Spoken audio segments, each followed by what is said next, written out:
CG board कक्षा 9वीं के विद्यार्थियों को अध्याय 7 में वाणिज्य गणित है। इसी तरह से अध्याय 8 और अध्याय 9 में जो प्रश्न हैं उन सभी प्रश्नों को मैं बताने वाला हूं। और ये जो प्रश्न मैं बता रहा हूं ये परीक्षा की दृष्टि से बहुत ही महत्वपूर्ण प्रश्न है, सभी के सभी।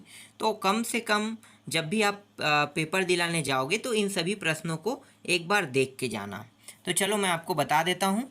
तो यहाँ पे देखो, बट्टा की गणना किस पर की जाती है, मतलब बट्टा जो छूट है उसकी गणना किस पर की जाती है, तो उत्तर लेना है सी, अंकित मूल्य पर।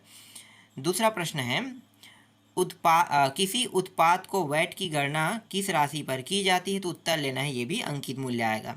यदि ब्याज की गणना त्रैमासिक रूप से की जाती तो प्रति वर्ष ब्याज की दर क्या होनी चाहिए, तो उत्तर आपको लेना है 1/4 लेना है।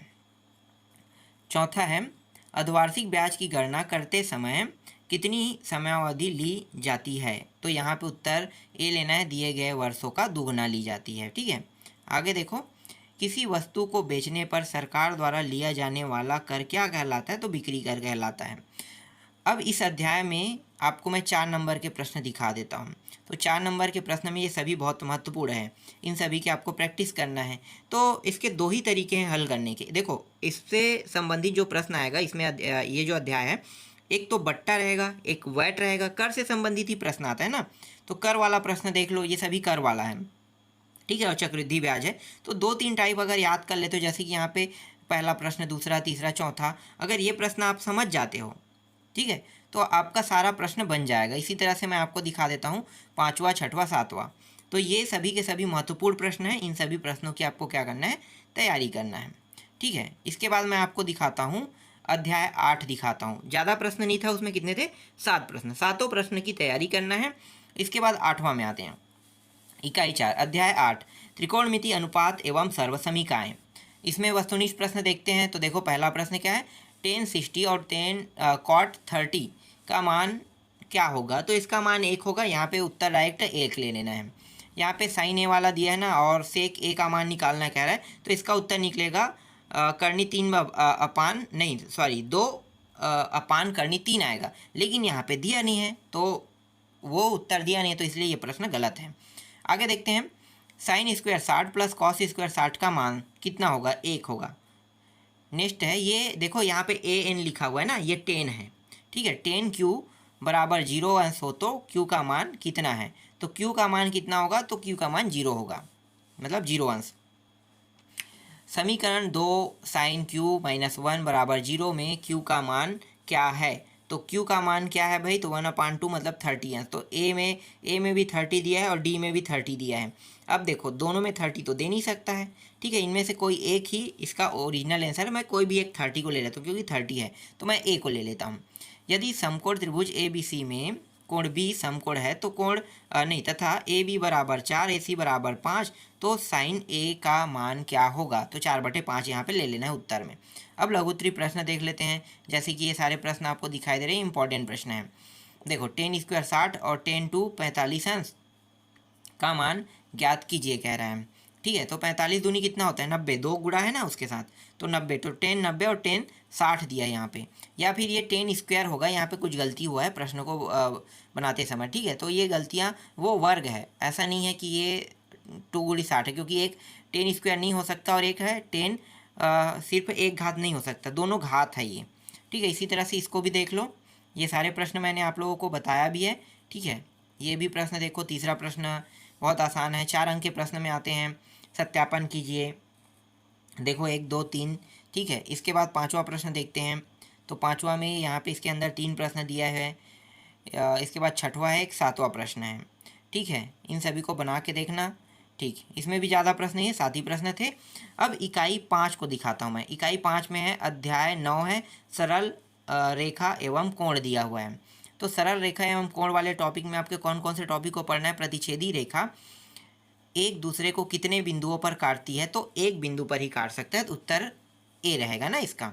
इसी तरह से दिए गए यहाँ पे चित्र में संगत कोण युग्म है, तो यहाँ पे बी को ले लेना है, कोण ए और कोण 8 है। इसके बाद देखो, यहाँ पे ये जो तीसरा प्रश्न है, इसको स्पष्टीकरण तो नहीं कर पाया है, तो इसका उत्तर बता पाना मुश्किल है। ठीक है, आगे देखते हैं। चौथा, यदि किसी त्रिभुज का एक कोण अन्य 2 कोणों के योग के बराबर हो तो वह त्रिभुज कौन सा है, तो वो समकोण त्रिभुज है। समकोण त्रिभुज को बीचों बीच दो हिस्सों में बांट सकते हैं तो वो बन जाएगा, ठीक है। समकोण त्रिभुज को हम कर सकते हैं यहाँ पे। जिन दो कोणों का योग 180 अंश होता है उन कोणों को क्या कहते हैं? तो उन कोणों को कहते हैं समपूरक कोण कहते हैं। प्रतिवर्ती कोण का माप कितना होता है? 90 अंश, 90 अंश होता है, ठीक है। 90 अंश यहाँ पे ले सकते हो ए कोण। इसके बाद यहाँ पे सत्य असत्य है। दो प्रतिच्छेदी रेखा शीर्षाभिमुख कोण बराबर होते हैं। बहुत ये सही है, मतलब ये सही कह रहा है, ठीक है, सत्य है। एक त्रिभुज की एक भुजा को बढ़ने पर बना हुआ बाह्य कोण त्रिभुज के तीनों कोणों के योग के बराबर होता है, यह सत्य है। जब रेखाएं समांतर होती तब तिर्यक रेखा के एक ही ओर के अंतः कोणों का कोई एक युग्म संपूरक होता है, ये भी असत्य है। यदि दो आसन कोणों का योग 180 अंश है तो उनकी वे भुजाएं जो उभयनिष्ठ नहीं है वे एक रेखा बनाती है, ये सत्य है। पूरक कोण का माप 90 अंश का होता है, ये सत्य है, ठीक है। आगे देखो, अब दीर्घोत्तरी प्रश्न में आते हैं। तो दीर्घोत्तरी प्रश्न में जो है वो 4 नंबर का है ना। तो सिद्ध कीजिए कि त्रिभुज के अंतः कोण का योग 180 अंश होता है, इसे सिद्ध करके बताना है। सिद्ध कीजिए कि चतुर्भुज के चारों अंतः कोणों का योग 360 होता है। ये सारे प्रश्न मैंने बताया है। बहिष्कोण प्रमेय लिख कर सिद्ध कीजिए, ठीक है। ये आपको बुक में आसानी से मिल जाएगा। त्रिभुज के तीनों कोण क्रमशः ये तीनों कोण वाला है, ठीक है। ये प्रत्येक का मान निकालिए, मतलब x का मान निकल जाएगा तो प्रत्येक का मान निकाल सकते हो। तो तीनों कोणों का मान कैसे निकालोगे? तीनों को जोड़ दोगे, जोड़ने के बाद निकल जाएगा x का मान, ठीक है। इसी तरह से 5वां प्रश्न देखो। ये सारे प्रश्न मैंने बताया है और समझाया भी है बहुत बारीकी से, ये भी आपसे बन जाना चाहिए, ठीक है। इसमें 2 प्रश्न हैं। और इसके बाद 6वां प्रश्न देखो, ये वाला ऐसी कुछ आकृति है, इसमें डी बी सी का मान निकालना है। तो ये तो बहुत आसान प्रश्न होता है ऐसे प्रश्नों को बनाना, ठीक है। यहाँ पे दो कोणों देखो, एक तो 340 अंश दिया है, 340 अंश लिख दिया है, 340 नहीं होगा, ये है 34 अंश है, सॉरी 34 अंश। और 100 कितना है? 1 मिनट। यहाँ पे चित्र में अलग दिया है और इसमें अलग दिया है, कैसे हो सकता है यार? BCE, हाँ BCE का मान है 163 अंश और BAC का मान है 34 अंश, ठीक। 2 ही तो दिया है, अब इसको बनाना है तो क्या होगा? 165 और अंदर का जो मान है, दो कोणों का योग इतना होता है, घटा दो कितना आ जाएगा? अंदर का मान मिल जाएगा 34, फिर B का मान निकल जाएगा। मतलब बहुत आसान है ये तो नहीं बनाना, ठीक है। बहुत ईजी, आप ईजी से इसे बना सकते हो। चलो आगे देखते हैं। 7वां प्रश्न ये रहा, ठीक है। यहाँ पे क्या कहा है भाई, इसको भी मैंने बताया था, ये प्रश्न आपको आसानी से मिल जाएगा मेरे वीडियो में, ठीक है। जो मैंने आप लोगों को पढ़ाया है अध्याय 9 का जो वीडियो है उसको देखना, उसमें आपको मिल जाएगा इसका उत्तर।